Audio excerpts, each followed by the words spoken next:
الحمد للہ رب العالمین والصلاة والسلام علی خیر خلقہ محمد وعلی آلہ واصحابہ اجمعین، اما بعد، اعوذ باللہ من الشیطان الرجیم، بسم اللہ الرحمن الرحیم۔ محمد رسول اللہ والذین معہ اشداء علی الکفار رحماء بینہم، وقال لیغیظ بہم الکفار، وعد اللہ الذین آمنوا وعملوا الصالحات منہم مغفرۃ واجرا عظیما۔ سورۃ فتح، 48 نمبر سورت قرآن مجید کی۔ اور اللہ فتح دیتا ہے جب تم جم کر لڑتے ہو۔ تم 20 ہو گئے، ہم 200 پہ غالب کریں گے۔ اب ہم نے جان لیا ہے کہ تم میں وہ ہمت اور وہ صبر نہیں رہا، تو تم 100 ہو گئے تو تم کو 200 پہ غالب کریں گے۔ اور کئی دفعہ ہوا ہے کہ تھوڑی سی جماعت کو ہم نے بڑی جماعت پر غالب کر دیا بِإِذْنِ اللہ، اللہ کے حکم سے۔ تو اس آیت کریمہ میں اللہ پاک فرماتے ہیں کہ محمد رسول اللہ، اللہ کا رسول، اور اس کے ساتھ جو ہیں وہ کفار کے ساتھ بہت شدید ہیں، بہت سخت ہیں مقابلہ بازی میں، اور باہم وہ بہت نرم ہیں۔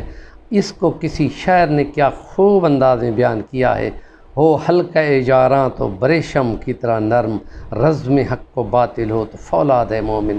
تو مسلمانوں کی فوج جب دشمن پر آتی ہے اور جب ان کو لگتا ہے کہ 40,000 کی فوج کا 4 لاکھ کے ساتھ رومیوں کے ساتھ مقابلہ ہے، یا جنگ قادسیہ میں ایرانیوں کے ساتھ مقابلہ ہے، ہاتھیوں کی فوج ہے اور آگ پرست ہیں، تو اونچی جگہ پر کھڑے ہو کے یہی جہاد کی آیات ایک قاری پڑھتا ہے، اور 40,000 کی فوج کے تن میں آگ لگ جاتی ہے، وہ پھر وہ فوجی نہیں رہتا، وہ خدا کی قوت بن کر دشمن پر ٹوٹ سکتے ہیں، اور ان کی تلواریں ٹوٹتی جاتی ہیں اور ان کے ہاتھ میں آتی جاتی ہیں۔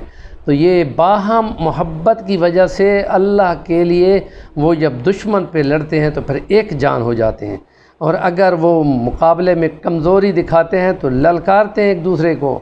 وہ انصار مدینہ تمہیں نبی پاک نے دعوت دی تھی کہاں، اور وہ ٹوٹ کر آتے ہیں۔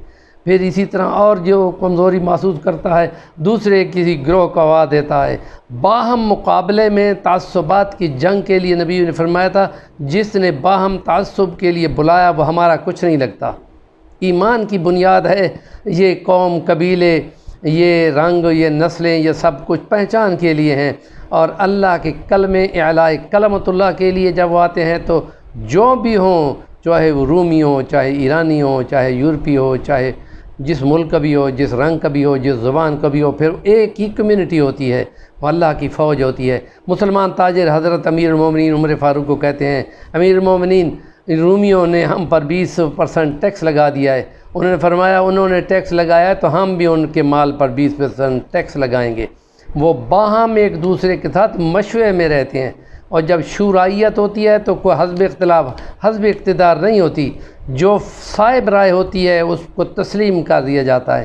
تو اس لیے امیر المومنین عمر فاروق فرماتے ہیں، اگر علی آج نہ ہوتا تو عمر تو ہلاک ہو گیا ہوتا۔ وہ ان کو ایک مشورہ دیتے ہیں، اس مشورے پہ عمل ہوتا ہے، اور عوام اور حکومت کے رابطے بھی باہم ہوتے ہیں۔ یہ بھی محبت ہونے کی علامت ہے۔ جس کسی قبیلے، قوم یا علاقے والوں نے شکایت کی کہ ہمارا گورنر ہمارے ساتھ یہ سلوک کر رہا ہے تو فوراً باز پرس ہوتی تھی، اور اگر حقائق خلاف ہوتے تو ہٹا دیا جاتا تھا۔ تو یہ مواخذہ ہوتا ہے، اور باہم ایک دوسرے کے ساتھ امر بالمعروف و نہی عن المنکر کی بنیاد پر وہ ہوتے تھے کہ من رأى منکم، نبی پاک کی حدیث ہے، من رأى منکم منکرا فلیغیرہ بیدہ فإن لم یستطع فبلسانہ فإن لم یستطع فبقلبہ فذلک اضعف الایمان۔ لیکن دل کے اندر کسی بات کی نفرت ہو اور بندہ بول نہ سکے کہ زبان کھینچ لی جائے گی، ہاتھ نہیں لگا سکتے کہ ہاتھ کاٹ دیے جائیں گے، تو پھر وہاں پہ لیے حکم ہے کہ دل میں نفرت کر کر وہاں سے دور ہو جاؤ، ورنہ تمہارا دل اور ان کا دل خلط ملط کر دیا جائے گا، اور تم ویسے ہی ہو جاؤ گے جیسے وہ لوگ ہیں۔ تو اس حساب سے یہ نبی پاک کی تعلیمات میں یہ شامل ہے باہم محبت کے لیے کہ منہ پر تعریف نہیں کرنی، جو منہ پہ تعریف کرے اس کا منہ تو مٹی سے بھر دو۔ کیوں؟ اس لیے کہ من پہلے ہی بہت اڑتا پھرتا ہے، اور اس پر تم نے اگر پر لگا دیا وہ تو اڑ پڑے گا۔ تو اس کا علاج یہ ہے کہ اس پر منہ پر تنقید کرو اس حساب سے کہ جو غلطی ہو اس کا اظہار کرو کہ یہ غلطی ہے، یہ نہیں ہونی چاہیے۔ یہ شورائیت کا مشورہ ہے۔ وَأَمْرُهُمْ شُورَىٰ بَيْنَهُمْ، باہم وہ ایک قوم ہوتے ہیں اور کوئی مخالف نہیں ہوتا۔ یہ جمہوریت کا بہت بڑا نقصہ ہے کہ دو گروہ بن جاتے ہیں اور پھر وہ ایک دوسرے کو مارنے کے لیے، گرانے کے لیے پورا ملک اڑا دیتے ہیں، جیسا پاکستان میں آج کل ہو رہا ہے۔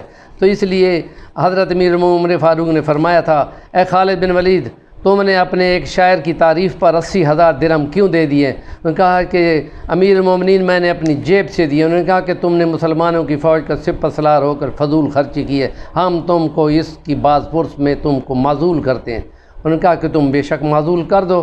معزول کر دیا گیا۔ پھر چپکے سے ان کے پاس پہنچ کے کہتے ہیں کہ لوگوں کا عقیدہ تمہارے بارے میں یہ خراب ہو رہا تھا کہ جہاں خالد ہوتا ہے کہ اس کو نبی نے سیف اللہ کہا تھا کہ اس کو شکست نہیں ہونی، تو تم جہاں جاتے ہو فتح آتی ہے، حالانکہ فتح اللہ دیتا ہے۔ لہذا میں نے یہ عقیدہ ان کا روکنا تھا، اس لیے تم کو معزول کرتا ہوں، لیکن تم وہیں رہو گے اور تم سے مشورہ لیا جائے گا۔ اور پھر جو بھی ہوتا تھا مشورہ ان سے لیا جاتا تھا، اور فوج کے کنوائے اسی طرح تھوڑی سی جماعت بڑی جماعت کے ساتھ لڑ کر اللہ کے حکم سے فتح پاتی تھی۔ مسلمان باہم محبت میں ایک جان ہوتے ہیں۔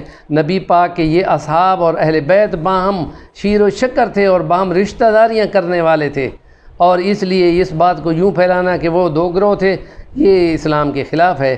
اور اگر رومی اس بات کو ہوا دینے کی کوشش کرتے ہیں اور امیر المومنین حضرت امیر معاویہ کے خلاف کہتے ہیں، تو وہ یہ پلٹ کر کہتے ہیں کہ تین خداؤں والے صلیبیوں، خدا کی قسم مجھے موقع ملتا ہے تو میں آتا ہوں اور علی کی فوج کا سپاہی بن پر تم پر آؤں گا، تم پر تلوار کے تمہارے ٹکڑے کروں گا۔ یہ جواب جب ان کو دشمن کو جاتا ہے تو پھر وہ سمجھتے ہیں کہ مسلمان تو ایک ہیں۔ وہ اور بات ہے کہ اتحادی لڑائیوں میں مسلمانوں کی فوج باہم لڑ کر بہت زیادہ نقصان کر گئی تھی، لیکن اس میں بھی کوئی نہ کوئی مصلحت ہوتی ہے۔ تو اس بات نیکی کی بات کو آگے پہنچانے میں ہمارا ساتھ تعاون کریں، اور صفی الرحمن الوانی چینل کو سبسکرائب کر لیں۔